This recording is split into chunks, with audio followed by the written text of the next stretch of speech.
संकटी उगविलो उगविलो उगविलो उगविलो उगविलो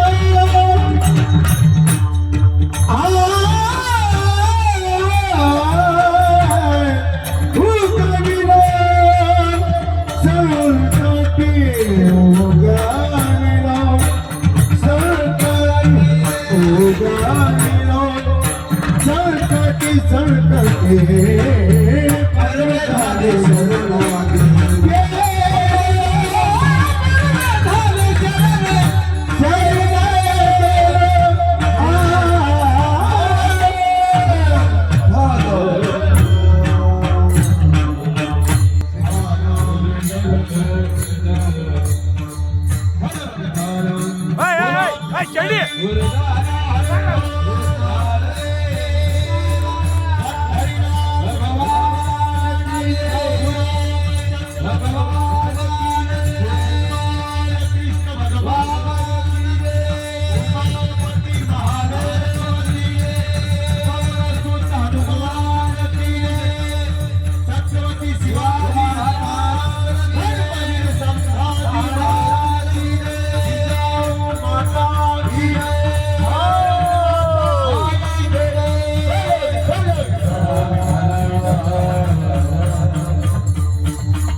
तरुण तुलसीमालां कंधरं कंजनेत्रं सदैधवलहासं विठ्ठलं चिन्तयामि पांडुरंगा करो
चरण संताचे त्यांच्या कृपादाने कथेचा विस्तार बाबाजी सद्गुरुदास तुका शुक्लां ब्रह्म विचार सार परमा माध्यम जगद व्यापिनी अगोदरचा आवाज ठीक होता विना पुस्तकधारिणी वेदां जटांधकारापा हस्ते स्फटिक मालिकां विदधतीं पद्मासने संस्थितां वन्दे तां परमेश्वरीं भगवतीं बुद्धिं प्रदा शरदां महायुगपीठे तटे भीमरथ्यां वरुण पुण्डरीकाधतु मुनीन्द्रैः समागत्य तिष्ठन्तमानन्दकरं भजे प्रेमलिङ्गं नीलाङ्गं सीता समारूपितवामभागं पानमहास्यायितचारुचापं नमामि रामं रघुवंशनाथं जय जय श्री राधारमण जय जय नवल किशोर जय गोपी चित्तचोर प्रभू जय जय माखन चोर जयांची केली स्मरण होय सकळ विद्यांचे अधिकरण तेच बंधू श्री चरण श्री गुरुचे ते नमस्कारून आता कुळीची कुलदेवी केली ठावे संतांनी बरवे झालो शरण गेलो उगविलो संकटी प्रस्तुत प्राप्त प्रसंगी प्राप्त स्थळी चिंतन रूपी सेवे करता निवडलेला अभंग याच्या यावत भूतलावर जन्माला आलेल्या तळजीवाचा उद्धार करण्याकरिता आपला देह अखंड जिजीवणारे वितराग संपन्न पंचमी निर्माते महाराष्ट्र भूषण देवनिवासी जगद्गुरु जगदवंदनीय सकल कंठभूषी ज्ञानेश्वरी जगद्गुरु तुकोबारा यांचा उत्कृष्ट असा चार चरणाचा कुळाचं कुलदैवत असणारी देवी त्या देवीची यथार्थ स्वरूपाची ओळख करून देणारा अभंग सेवेकरता निवडलेला आहे। या अभंगावर यथामती यथावकाश जशी जमेल अशा प्रकारे अल्पशा वेळेमध्ये सेवा करण्याचा प्रयत्न करूया। सेवेपूर्वी परिहार द्यायचा तो म्हणजे असा पुण्यभूमी पावन क्षेत्र जागदरी शंकरगड या आपल्या गडावर भगवान पंढरीश परमात्म्याच्या असीम कृपेने साधू संतांच्या कृपा आशीर्वादाने गावकरी मंडळीच्या सहकार्याने या उगल मुगले परिवारांनी संजय भाऊ, शंकर भाऊ, गजानन भाऊ या तिघाही बंधूंनी आपल्या वडिलाचा आपल्या हा डोळ्यासमोर ठेवलेला अमृत महोत्सव या ठिकाणी 75वी बाबांची साजरी होत आहे आणि त्या निमित्तानं हा कीर्तनाचा कार्यक्रम आहे. 75वीचा महोत्सव आणि त्यात कीर्तनाचा महोत्सव आहे की नाही. हा अतिशय छान उत्सव या ठिकाणी आयोजित केलेला आहे आणि त्या निमित्तानं ही कीर्तनाची सेवा बरेच दिवस झाले, बरेच वर्ष झाली. सरपंचाचा, सतीश महाराजांचा फोन यायचा की शंकर गडावर तुम्हाला सेवा करायची. गावातल्यांना वाटत असेल की बा हाच महाराज इथं काय येत नाही, सगळे महाराज येऊन चालले महाराज. पण आमचं दरवर्षी फोन व्हायचा पण काहीतरी तारीख खाली नसायची, काहीतरी व्हायचं असंच. आणि म्हणून पण हा योग या ठिकाणी आलेला आहे. कदाचित भगवान शंकराला आणि शंकर बाबाला अशी इच्छा असावी की अवांतर महाराजाला आणल्यापेक्षा आपण बाबाच्या उत्सवातच बोलूयात, म्हणून आज योग आला असा आहे. हा योग आलेला आहे. त्या निमित्तानं मृदंगाचार्य हरिभक्त परायण ऋषी महाराज आहेत. आता ऋषी सांगायला पाहिजेत पण हे वाजवायला येत. आता काय करणार आहे का ऋषी सांगायला पाहिजे ना, बरोबर आहे का नाही. ऋषी महाराज वाघ पण ऋषी महाराज हे मृदंगातले वाघ आहेत. कळलं नाही त्याच्याबद्दल धन्यवाद सगळ्यांना. चला, जेवण जास्त होण्याचे परिणाम आहेत ते काय नाही. गावाला जेवण आहे ना. ऋषी आहेत, वाघ महाराज आहेत, त्यांना धन्यवाद देतो. त्याच्यानंतर हरिभक्त परायण आमचे संगीत विशारद भारत महाराज बोरकर, संगीत विशारद आमचे नामदेव महाराज, संगीत विशारद मृदंगाचार्य कीर्तनकार आमचे आगाव महाराज आहे का. आवाज व्यवस्थित करा दादा, अगोदर होता तसा ठेवा. त्याच्यानंतर हरिभक्त परायण आमचे दत्तात्रय महाराज आहेत. त्याच्यानंतर कैलास महाराज आहेत. तुमचं नाव काय? नारायण महाराज आहेत हरिभक्त परायण. विठ्ठल महाराज आहेत हरिभक्त परायण. विनोदाचार्य आमचे तुकाराम महाराज आहेत, भाई माझ्या बरोबर आलेले आहेत. त्याच्यानंतर हरिभक्त परायण आमचे पवन महाराज, संदीप महाराज, पवन महाराज. आता ज्यांचं आगमन झालं ते आमचे परमार्थ प्रेमी, मला वाटतं बुलढाणा जिल्ह्याचे वारकरी महामंडळाचे जिल्हाध्यक्ष दामू अण्णा या ठिकाणी उपस्थित आहेत. त्याच्यानंतर आपल्या या परिसराचं वैभव, ज्यांनी अति कठीण काळामध्ये गावगाव परमार्थ रुजवला, असे हरिभक्त परायण आमचे बुधवंत बाबा, त्यांच्यासाठी एकदा जोरदार टाळ्या. बाबाही उपस्थित आहेत आज. आमचे हरिभक्त परायण पाटणकर महाराजांचे शिष्य आमचे सपकाळ महाराज. बराच वेळ इस्रोला आमची भेट असते पण नाव आठवणीत नावाबद्दल चर्चाच झाली नाही असा अर्थ आहे सरळ त्याचा, म्हणून त्यांनाही धन्यवाद देतो. आणि तुम्ही उपस्थित सगळे श्रोते मंडळी सर्वांना धन्यवाद. मस्तक हे पायावरी या वारकरी संतांच्या सर्वांच्या चरणी विनम्र अभिवादन आणि सेवेला सुरुवात. विठ्ठला विठ्ठला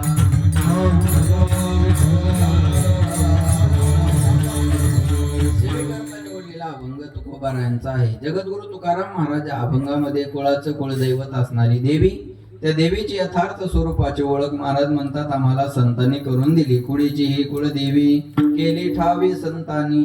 बर, मुळात ती देवी आम्हाला प्राप्त होती पण अज्ञानामुळे तिचं ज्ञान आमच्या ठिकाणी राहिलं नव्हतं आणि ते ज्ञान आता आम्हाला संतांनी करून दिलं. ज्ञान करून दिल्यामुळं काय झालं बुधवंत बाबा, ज्ञान करून दिल्यामुळं आम्हाला त्या देवीला शरण जाता आलं. बरवे झालो, शरण गेलो आणि शरण जाण्याचा परिणाम आमच्या जीवनामध्ये असा झाला, आमच्या मागे एक जन्म मरणाचं संकट अनादी कालापासून लागलं होतं. त्या संकटातून आमची मुक्तता झाली. उगविलो संकटी. बरं, या देवाला साधू संतांनी आग्रह धरून नावा रूपाला आणलं. आणि याला रूपा बळे करोनी खळे हरिदासी, किंवा अनिल हा रूपा बळे करोनी खळे हरिदासी. देवाला आणावं लागतं, तुम्हाला यावं लागतं. संत आपल्या इच्छेने येतात आणि आपल्या इच्छेने जातात. देवाचं जे प्रारब्ध आहे ते परीच्छा प्रारब्ध आहे, तुमचं आमचं जे आहे ते अनिच्छा प्रारब्ध आहे आणि संतांचं जे आहे ते स्वइच्छा प्रारब्ध आहे. देवाला आणावं लागत असतं. निर्गुण निराकार असणारा परमात्मा त्याला सगुण साकार व्हायला भाग पाडलं संतांच्या आग्रहाने. जे पाठ येते बोला, अव्यक्त निराकार बोला, अव्यक्त निराकार नाही जा आकार जेथून चराचर हरीशी भजे रंग नाही रूप नाही नाही वर्ण छाया निराकार निर्गुण तुझे रघुराया.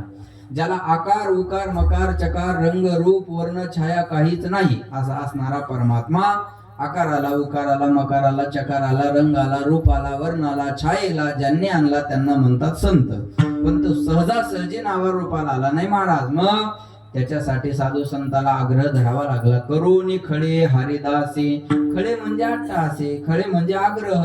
एखादं पोरग रडायला लागलं ना ऐकतच नाही की आई काय म्हणते पोरग आज बोला माया हो पोरग आज खळीला आलं. खळीला आलं म्हणजे हट्टाला पेटलं. खळेगावचं का असं ना पण खळीला आलं बरोबर आहे ना. खळीला आलं म्हणजे हट्टाला पेटलं बरोबर आहे.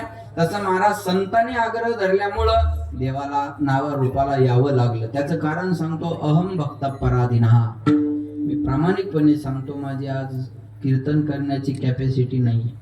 कारण माझ्या घरी मला आनंद आहे. तुम्ही आज हा उत्सव करता. वडिलाचा उत्सव करण्यात काय आनंद असतो हे 2 दिवसापूर्वीच मी अनुभवलं. मी एवढा थकलो त्या कार्यक्रमात की मला असे नितांत झोपेची गरज आहे, आरामाची गरज आहे. पण महाराज मी टाळू शकलो नाही. कारण इकडं मित्र आणि इकडं सरपंच मला एवढ्या वर्षे झाली बोलवत आहेत. म्हणून महाराज यावंच लागतं. अशा ठिकाणी माझं चाललं का माझी इच्छा समजा टाळण्याची होती पण मला जमलं का ते नाही. बस देवाचं संताचं असंच कळलं माझं बोलणं. देवाचं आणि संताचं असंच आहे. देवाला इच्छा जरी असेल ना टाळण्याची पण संताच्या आग्रहा पुढे काही चालत नाही. म्हणून अनिला हा रूपा बळे करोनी खळे हरिदासी. आणि या सर्व गोष्टीचा आनंद महाराज म्हणतात थोडा आवाज वाढवा माझ्या जीवनात झाला. कोणता कोणता आनंद झाला. माझ्या कुलदैवताची ओळख मला करून दिली. ओळख झाल्यामुळं मला शरण जाता आलं. ऐकू नका वाढवा आवाज वाढवा. शरण गेल्यामुळं संकटातून मुक्तता झाली. देव नावा रूपाला आल्यामुळं शरण जाणं सोपं झालं. या सर्व गोष्टीचा आनंद माझ्या जीवनात झाला. आणि तो आनंद व्यक्त करण्यासाठी मी संतांच्या समागमामध्ये गेलो. तुका म्हणे समागमे आणि नाचू प्रेमे लागलो. मी संतांच्या समागमामध्ये गेलो आणि माझा आनंद मी नाचून प्रगट केला. नाचणं हे एक आनंदाचं प्रतीक आहे. आता हे विनेकरी नाचत चालले होते का हे आनंदाचं प्रतीक आहे. गाये नाचे उडी आपुलिया छंदे मनाचे आनंदे आवडीने नाचू कीर्तनाचे रंगे ज्ञान दीप लावू जगे कीर्तनाचे नि नटनाचे नाशिले व्यवसाय प्रायश्चित्ताचे. महाराज म्हणले इथं नाचणं सुद्धा एक प्रकारची भक्ती आहे. भागवतामध्ये श्लोक आहे ननर्थ मध्ये त्रिगमेव तत्र. स्वतः भक्ती माता भगवंताच्या भजनामध्ये भक्ताच्या हृदयात विराजित होऊन त्याला नाचायसाठी प्रवृत्त करत असते. भक्ती सुतो तो तरुण गृहीत्वा प्रेमैक रूपा सहसा विराजित. लक्षात द्यावा. भक्ताच्या हृदयात विराजित होते भक्ती तेव्हा नाचण्याची वृत्ती होत असते. म्हणून इथं नाचणं सुद्धा एक प्रकारची भक्ती आहे. फक्त त्या नाचण्यात प्रेम असावं. तुका म्हणे समागमे आणि नाचू प्रेमे लागलो. नाचण्यात प्रेम असलं पाहिजे. आपणही नाचतो बोलत चला. मोकळं बसा बिंदास बसा. हस्त खेळता राहा. बोदरेशन खाली काही बसू नका. एकदम फ्रेश बसा. बघा आपलंही नाचणं आहे पण त्या नाचण्यात प्रेम असेल का नाही शंका आहे. निवडून आलेली पार्टी पडलेल्या पार्टीच्या दारात नसते. प्रेमानेच ना. प्रेमाने का खुन्नस बोला. प्रेमाने का खुन्नस खुन्नस. हे नाचणं आहे पण हे तिरस्काराचं आहे. लग्नात नवरदेवाच्या पुढे डीजे डॉल्बीवर पोरं नाचतात. त्या नाचण्यात प्रेम असतं का. टाकलेली असते ती जिरवायची असते. हे मस्तीचं नाचणं आहे. आणि मला वाटतं मलकापुराकडे बुलढाणा जिल्ह्यातलंच नाचण्याचा प्रकार एक व्हायरल झाला. ते वराड नाचत राहिलं आणि 4 तास लेट झालं आणि त्या बापानं दुसऱ्या पोरासंग लग्न लावून दिलं आणि हे बोंबलत घरी गेलं. बरोबर आहे ना. नाच हे झालं ना मागे. खोटं थोडंच बोलतो. जवळच आहे ना. बरोबर आहे ना. लक्षात ठेवा. मग नाचणं सुद्धा एक प्रकारची भक्ती आहे पण त्या नाचण्यात प्रेम असावं. ऐका निवडणुकीतलं नाचणं तिरस्काराचं, लग्नातलं नाचणं मस्तीचं आणि परमार्थातलं नाचणं भक्तीचं. इथनं नाचणं सुद्धा एक प्रकारची भक्ती आहे. काही जमत नसेल तर देवासाठी नाचा. बऱ्याच महिला हरिपाठात मी आल्यानंतर उभ्या पाहिल्या, पावल्या खेळताना पाहिल्या. आनंद आहे. काही एका साड्यामध्ये होत्या बघा छान आहे. आता काही बाय म्हणतात महाराज नाचा वाटतो पण गिराईक धड नाही ना. घरी गेल्यावर जर म्हणलं लय संतीन झाली होती भीती वाटते ना. बरोबर. काही बाय म्हणते महाराज आमचे मादक चांगले हो पण आमच्या गावातले लोक चांगले नाही. लोक काय म्हणतील एवढ्या वाक्यामुळे जीवनातले बरेचसे स्वप्न अपुरे राहतात. बरोबर आहे? अरे म्हणू द्या त्यांना काय म्हणायचं ते. हे बघा, मी नाचलो तर लोक काय म्हणतील याचा विचार करून ना फायदा आहे ना तोटा आहे. मी नाचलो नाही तर देव काय म्हणेल याचा विचार करा. याचा फायदाही आहे आणि याचा तोटाही आहे. पाय दिले, हात दिले देवाने मला, आणि त्याचा फायदा भजना कीर्तनात नाचण्यासाठी होत नसेल, टाळी वाजवण्यासाठी होत नसेल, तर देणारा मला काय म्हणेल याचा विचार केला पाहिजे. कोणी म्हणाल मी मोठ्या घरची बाई आहे महाराज, आहे का? किती मोठ्या घरचे आपण बोला.